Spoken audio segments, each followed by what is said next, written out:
सो कहाँ थे हम लोग? अजीत सबको समझ में आ गया। अब चलते हैं आर्टिकल 2। राइट, आर्टिकल 2 क्या कहता है? अनुच्छेद 2 क्या कहता है? अनुच्छेद 2 कहता है संसद की राष्ट्रपति की पूर्व अनुमति किसी विदेशी राज्यों को भारत में मिला लेना है। मतलब हम राष्ट्रपति से सूचना, सिर्फ राष्ट्रपति को सूचना दे सकते हैं कि हम जा रहे हैं उस राज्यों को अपने देश में मिलाने के लिए। ठीक है, इस पे साइन करने के लिए राष्ट्रपति बाध्य है। वो मना नहीं कर सकते हैं कि आप क्यों जा रहे हैं वहाँ उस राज्य को मिलाने। नहीं, पूर्व अनुमति भी हम ये कर सकते हैं। हम उनको सिर्फ ये सूचना दे सकते हैं। फॉर एग्जाम्पल, इसका एग्जाम्पल हम लेते हैं 16 मई 1975 को सिक्किम, जैसे कि 16 मई 1975 को सिक्किम को भारत का 22वां राज्य बना दिया गया।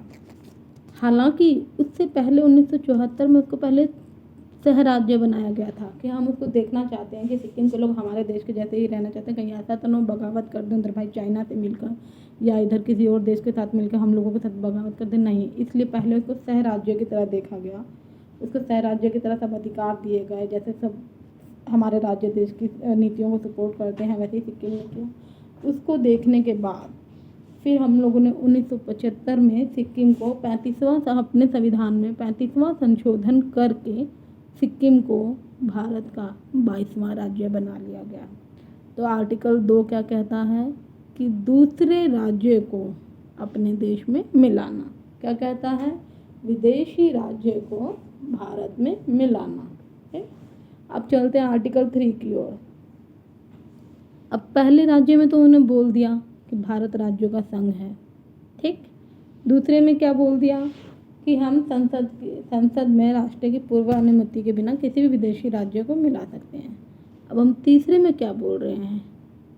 तीसरे में क्या बोल रहे हैं कि जो राज्य हैं, जो भारत के राज्य हैं, हम उन्हें तोड़ सकते हैं, उनको तोड़ सकते हैं, उनकी सीमा क्षेत्र में परिवर्तन कर सकते हैं, उनका नाम बदल सकते हैं। ठीक है, समझ रहे हैं ना कि जो राज्य भारत के अंदर है, फॉर एग्जाम्पल उत्तर प्रदेश का पहले नाम क्या था? संयुक्त प्रांत है। उसके बाद उसका नाम क्या हुआ? उत्तर प्रदेश हुआ। ठीक, हम किसी भी राज्य की सीमा को तोड़ सकते हैं, बढ़ा सकते हैं, घटा सकते हैं, उसके नाम में परिवर्तन कर सकते हैं। जैसे कि सन 2000 में 1 नवंबर 2002 को एमपी से छत्तीसगढ़ को तोड़ा गया, यूपी से उत्तराखंड को, बिहार से झारखंड को। राइट, तो हम क्या कर सकते हैं कि हम अपने ही राज्य में, देश के राज्य में उसको तोड़ करके सीमा क्षेत्रों में परिवर्तन। अभी तो आपने रिसेंट ही देखा होगा, योगी जी ने कितने स्टेशनों के नाम चेंज कर दिए। हम किसी राज्य के अंदर उसके सीमा क्षेत्र, उसके नाम में परिवर्तन कर सकते हैं। ऐसे ही एक केस आया था, बेरूबड़ी यूनियन केस 1960, वेस्ट बंगाल में 1960 में बेरूबड़ी का एक केस आया था कि बेरूबड़ी में जो ज़्यादातर लोग हैं वो मुस्लिम रहते हैं। और बांग्लादेश में भी कुछ है, क्योंकि भारत का जो बंटवारा करने के लिए रेड क्लिफ जी को बुलाया गया था। रेड क्लिफ ने भारत का तो ऐसा किया नहीं, उन्होंने ऐसे भारत का नक्शा बिठाया, पहन लिया, यहाँ से काटा, अच्छा ये पाकिस्तान, अच्छा यहाँ भी है, इसे पूर्वी पाकिस्तान बना दीजिए, ये पाकिस्तान है, ये इधर भारत है। वो ऐसे ही हमारा नक्शा पार्टीशन करके चले गए। अब प्रॉब्लम क्या हो गई कि कुछ मुसलमान यहाँ इतने ज़्यादा रह गए, कुछ हिंदू वहाँ चले गए। तो जो बेरूबड़ी केस है, बेरूबड़ी में बहुत ज़्यादा मुसलमान थे, और बांग्लादेश में भी एक ऐसी जगह है जिसमें बहुत ज़्यादा हिंदू थे। तो 1960 में नेहरू जी ने बोला कि ठीक है, हम बेरूबड़ी आपको दे देते हैं और आपका जो वो है वो आप हमें दे दीजिए। तो इस पर हमारा कॉन्स्टिट्यूशन क्या कहता है कि ए नेहरू जी, ऐसा नहीं चलेगा। नेहरू जी, ऐसा नहीं चलेगा, बिकॉज आप एक देश के अंदर राज्य की सीमा क्षेत्र में बदलाव कर सकते हैं, दूसरे देश के राज्य को मिला के, या अपने देश का राज्य उनको नहीं दे सकते। विदेशी राज्यों को मिला सकते हैं लेकिन अपने राज्य को उनको नहीं दे सकते हैं। लेकिन उस टाइम जनता ने भी विरोध किया था। लेकिन उसके बाद आए मोदी जी को जनता ने पूर्ण समर्थन दिया, इन्होंने बेरूबड़ी का मामला सुलझा दिया। ठीक है, चलिए आगे बढ़ते हैं। तो हमारा नेक्स्ट आर्टिकल है आर्टिकल 4। ठीक है, आर्टिकल हमारा 2 और 3, अनुच्छेद 2 और 3 को, संसाधनों को 368 अनुच्छेद 368 के बाहर रखा गया है। किस में रखा, बाहर क्यों रखा गया? 368 के बाहर रखा गया है। ठीक है, क्योंकि हम 1 से जो 4 पार्ट है वो अनुसूची में भी चेंज करने होते हैं। अगर हम 1 से 4 में हम किसी राज्य को तोड़ रहे हैं, बना रहे हैं, मिला रहे हैं, तो हमें अनुसूची में भी चेंज करना होगा, क्योंकि हमने जो आर्टिकल 1 से 4 है वो अनुसूची में भी रखा है ना, शेड्यूल में रखा है, तो शेड्यूल में भी तो हमको चेंज करना होगा ना। तो जैसे कि अब हम अगर किसी राज्य को तोड़ रहे हैं, बना रहे हैं या मिलाना चाहते हैं, तो उससे पहले हमें ऐसे ही तो नहीं कह देंगे कि नहीं भाई हम जा रहे हैं तोड़ने हैं। उससे पहले 50% का बहुमत चाहिए किसी राज्य को तोड़ने और मिलाने से पहले, और राष्ट्रपति को इस पर साइन कर, राष्ट्रपति साइन करने के लिए बाध्य है, वो मना नहीं कर सकते हैं कि हम साइन नहीं करेंगे, नहीं, वो उनको साइन करना ही पड़ेगा, वो बाध्य हैं। तो हम डिस्कस करते हैं, याद हो गया, भाग 1 आर्टिकल 1 से 4। पहला आता है यूनियन, भारत राज्यों का संघ है। दूसरा आता है विदेशी राज्यों को मिला लो, दूसरा आर्टिकल क्या कहता है? विदेशी राज्यों को मिला लो। फिर तीसरा कहता है वर्तमान में जो मिले हुए राज्य हैं उनको तोड़ फोड़ करो, नाम बदलो, कुछ भी करो। और जो आर्टिकल 4 क्या कहता है? साधारण बहुमत से हम कर सकते हैं। अगर हम किसी राज्य को तोड़ने जा रहे हैं, मिलाने जा रहे हैं, कुछ भी करने जा रहे हैं, तो हम ये सब साधारण बहुमत से कर सकते हैं। अब चलते हैं हम अखंड भारत के टुकड़े। अखंड भारत के टुकड़े कैसे हुए? कैसे हुए अखंड भारत के टुकड़े? तो सबसे पहले एक डूरंड लाइन खींची गई थी 1893 में, 1893 डूरंड लाइन। जो आपको पता होगा कि डूरंड कब भी होता है, वो इसी को डूरंड लाइन जो खींची गई थी वो इंडिया और अफगानिस्तान के बीच में खींची गई थी। ठीक है, इंडिया और अफगानिस्तान के बीच में डूरंड लाइन खींची गई थी 1893, सॉरी फॉर मिस्टेक, राइट। उसके बाद हमारे भारत का दूसरा जो टुकड़ा होता है 1935 में होता है, बर्मा का भारत से अलग होना। 1935 में बर्मा भारत से अलग हो गया। फिर 1947 में भारत पाकिस्तान का विभाजन हो गया, भारत के अखंड टुकड़े ये भी। उसके बाद 1971 में इंदिरा गांधी जी की वजह से बांग्लादेश बन गया। तो ये हैं हमारे भारत के अखंड टुकड़े हुए, 4 टुकड़े हुए हमारे भारत के अखंड टुकड़े। पहला 1893 में Durand line, India Afghanistan. Second Burma, third Pakistan, fourth Bangladesh. अब ये टुकड़े तो हो गए, अब बचा हमारा प्यारा भारत। अब भारत में सब राज्य अलग अलग थे, कोई तो एक साथ था नहीं, सब राज्य अलग, सबका देसी रियासतें, किसी का कहीं राजा का शासन था तो कहीं किसी का शासन था। तो अब हमें राज्यों का एकीकरण करना है, एकीकरण। ठीक है, एकीकरण हमको कैसे करना है? पहले हमें देसी रियासत देखनी थी, प्रोविंशियल स्टेट जिनको बोलते हैं। कितनी प्रोविंशियल स्टेट थी इंडिया में उस समय? 552, 552। ठीक है, कितनी स्टेट थी? 552। तो हमने कैसे भारत के राज्यों का एकीकरण किया?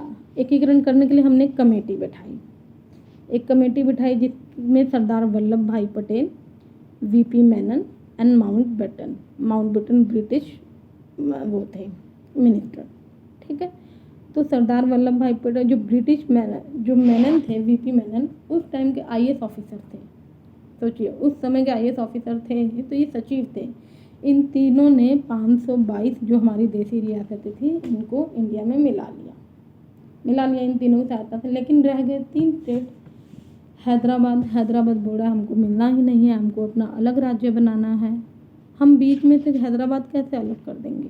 अब बताइए, ये भारत का मैप है, इधर हैदराबाद है, तो हैदराबाद बीच में बोलेगा मैं अपना देश बनाना चाहता हूँ, तो बाकी एक को देख के तो दूसरा बोलेगा। जूनागढ़ का भी यही था, वो बोला था हम किसी में मिलना नहीं चाहते हैं। जम्मू कश्मीर का कहना था कि ना हम पाकिस्तान में मिलना चाहते हैं, ना हम अपना संविधान बनाना चाहते हैं, हम अपनी तरीके से रहेंगे। तो हैदराबाद में सरदार वल्लभ भाई पटेल ने ऑपरेशन पोलो चलाया। वहाँ उन्होंने आर्मी भेजी, आर्मी ने जो लाठीचार्ज किया, सब कुछ किया, हैदराबाद के लोगों को, एंड में हैदराबाद के राजा को मिलना पड़ा।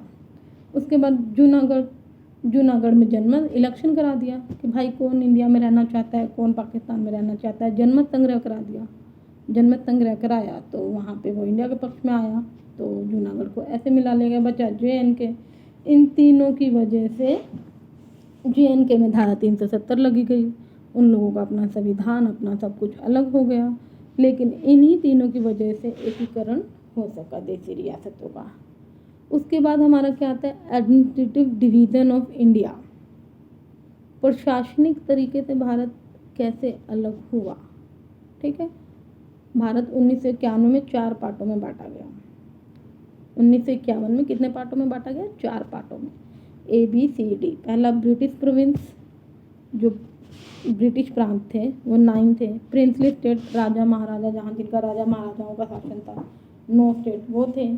कमिश्नरी स्टेट, जहाँ कमिश्नरियाँ चलती थी अंग्रेजों की, 10 वो थी। और डी में आ गया यूनियन टेरिटरी, केंद्र शासित राज्य। तो इस तरह से देश को चलाना बहुत मुश्किल हो गया कि कहीं राजाओं का शासन है, कहीं ब्रिटिशर्स का शासन है, कहीं कमिश्नरी है, कहीं यूनियन टेरिटरी है। तो इस तरह से देश को चलाना बहुत मुश्किल हो गया। अलग तो इनके लिए अलग अलग तरीके से अलग अलग कमेटी बनाई गई कि भाई ऐसे तो देश नहीं चल सकता। कहीं राजाओं का शासन है, कहीं देसी रियासत है, कहीं कमिश्नरी है, कहीं यूनियन टेरिटरी है। तो इसके लिए क्या किया सरकार ने, एक आयोग का गठन किया जिसको क्या बोलते हैं, SK धर आयोग। 1948 में जो SK धर थे इलाहाबाद हाईकोर्ट के जज थे, इनको इसका अध्यक्ष बनाया गया और कहा भाषा के आधार पर राज्य बनाया जाए। जैसे पंजाबी बोली जाने वालों को पंजाब भेज दिया जाए, जहाँ हरियाणी बोली जाती है वहाँ हरियाणा के लोग रहेंगे। लेकिन इस आयोग ने भाषा के आधार पर राज्य ना बना के प्रशासनिक आधार के राज्य पर बनाने पर जोर दिया। इसने भाषा के आधार के राज्य का विरोध किया SK धर ने। इसके बाद फिर एक और कमेटी बनाई गई 1948 में, JVP कमेटी। JVP में जवाहरलाल नेहरू, वल्लभ भाई पटेल। ठीक है, इनकी कमेटी इन्होंने भी भाषाई राज्यों का विरोध किया कि नहीं भाषा के आधार पर कोई वो नहीं बनेगा। लेकिन इस बीच एक ऐसा मोड़ आया कि 1952 में, 1952 में मद्रास से काटकर आंध्र प्रदेश को बनाने की मांग आने लगी। वहाँ के लोगों का कहना था कि हम मद्रास में नहीं रहेंगे क्योंकि यहाँ पर ज़्यादा तमिल बोली जाती है, हमें अपना आंध्र प्रदेश चाहिए।